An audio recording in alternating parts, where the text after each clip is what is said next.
जैन धर्म में पाषाण से भगवान बनाने हेतु पंच कल्याणक महोत्सव मनाया जाता है। गर्भ जन्म तप ज्ञान और मोक्ष कल्याणक मनाए जाने पर होती यह सब आचार्य गुरुवर परम पूज्य संत शिरोमणि विद्या सागर महाराज के शिष्य नव आचार्य 108 पूज्य समय सागर जी महाराज की उपस्थिति में संपन्न होने जा रहा है। 5 नवंबर से 11 नवंबर को बरगी में आयोजित यह महामहोत्सव होगा, जिसकी तैयारी लगभग पूरी हो गई है। बरगी नगर में यह चौथा पंच कल्याणक महोत्सव हो रहा है। स्थानीय जैन समाज में इसको लेकर खासा उत्साह देखने मिला। अटल प्रगति न्यूज के लिए सह संपादक राजेश नायक की खास कवरेज। बरगी में आचार्य भगवान श्री सभा सागर महाराज जी के सानिध्य में पंच कल्याणक महोत्सव प्रारंभ होने जा रहा है। इस संबंध में हमारे समिति के अध्यक्ष संतोष कुमार जी जैन हमारे बीच में है। हम उनसे जानेंगे कि पंच कल्याणक के संबंध में क्या व्यवस्था की जा रही है। 5 तारीख से 11 तारीख तक पंच कल्याणक महोत्सव का आयोजन किया गया है, जिसकी संपूर्ण तैयारियां संपन्न हो चुकी हैं। घट यात्रा 5 तारीख से चालू हो जाएगी। इसके बाद जन्म कल्याणक, गर्भ कल्याणक आदि जो 5 कल्याणक भगवान के होते हैं, उनकी व्यवस्थित कार्यक्रम प्रतिष्ठाचार भैया विनय बंडा जी द्वारा की जाएगी, जिनके सानिध्य में ये सारे कार्यक्रम संपन्न होंगे और समाज के सभी लोगों को आमंत्रण भेजे जा चुके हैं। यहाँ मुख्यमंत्री जी को भी आमंत्रित किया गया है, जिनकी तारीख उचित है। हमारे विधायक नीरज ठाकुर जी, जो कि इस कार्यक्रम के लिए मुख्यमंत्री जी की तारीख लेने के लिए भोपाल में हैं, वो तारीख निश्चित करके हमको बता देंगे। पंच कल्याणक प्रथम बार हो रहा है बरगी में कि इसके पहले भी हुआ? इसके पहले भी 3 बार यहाँ गजत महोत्सव पंच कल्याणक हो चुका है। ये चौथी बार यहाँ पर ये आयोजन किया जा रहा है। इसके पूर्व में आचार्य श्री विद्यासागर महाराज कितनी बार बरगी में आगमन हुआ?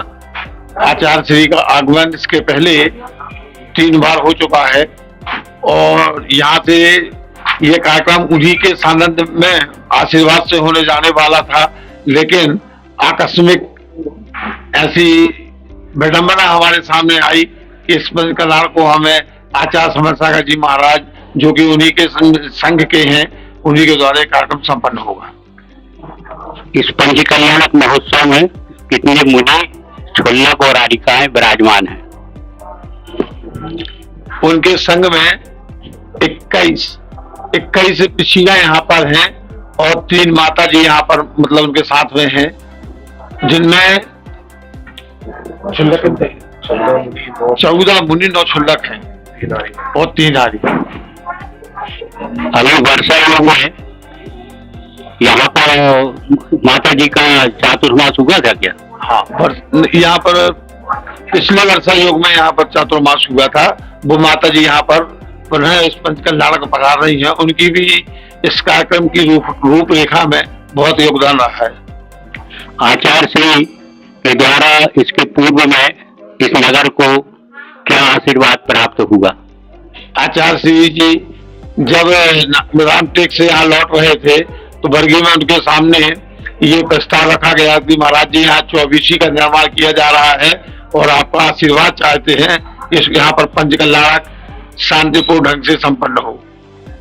वर्तमान में आपके द्वारा यहाँ क्या व्यवस्थाएं की गई हैं? प्रशासन के द्वारा क्या सहयोग मिल रहा? प्रशासन के द्वारा हम लोगों को समय समय पर जो भी हमारी जरूरतें होती हैं उनका समाधान उनके द्वारा किया जाता है और हमारे यहाँ पर स्वास्थ्य विभाग का भी कैंप लगाया जाएगा। खाना पीना का भी यहाँ व्यवस्था की गई है और यहाँ तुम्हारे से पंडाल की सारी व्यवस्थाएं संपन्न हो चुकी हैं। अभी जो वर्तमान में जो मंदिर है इसका निर्माण कार्य अभी हुआ कि? इसका सिर्फ जीर्णोद्धार किया गया है। ये करीब 900 वर्ष पुराना मंदिर है, जिसमें यहाँ पर एक बार भगवान महावीर स्वामी की जो मूर्ति विराजमान है प्रथम वेदी में, यह मूर्ति भूगर्भ से प्राप्त हुई है और बहुत चमत्कारिक मूर्ति है। ये भूगर्भ से कहाँ प्राप्त हुई? ये मनकेहरी बरगी डैम के पास एक गांव है जहाँ पर स्वप्न देके मूर्ति आई थी। उस समय मूर्ति को यहाँ लाना बहुत असंभव था, लेकिन इन्होंने दोबारा सपना दिया और कि आप सिर्फ यहाँ पहुंच जाइए, हम बैलगाड़ी में मतलब हाथ में लगा दीजिएगा, और बैलगाड़ी लेके यहाँ पर मूर्ति बैलगाड़ी में रख के लाई गई थी। बहुत बहुत धन्यवाद, आपने विस्तृत जानकारी दी और पंच कल्याणक के संबंध में आपने जो अपनी व्यवस्थाएं उनके बारे में हमको अवगत कराया। बहुत बहुत धन्यवाद। जय जिनेंद्र।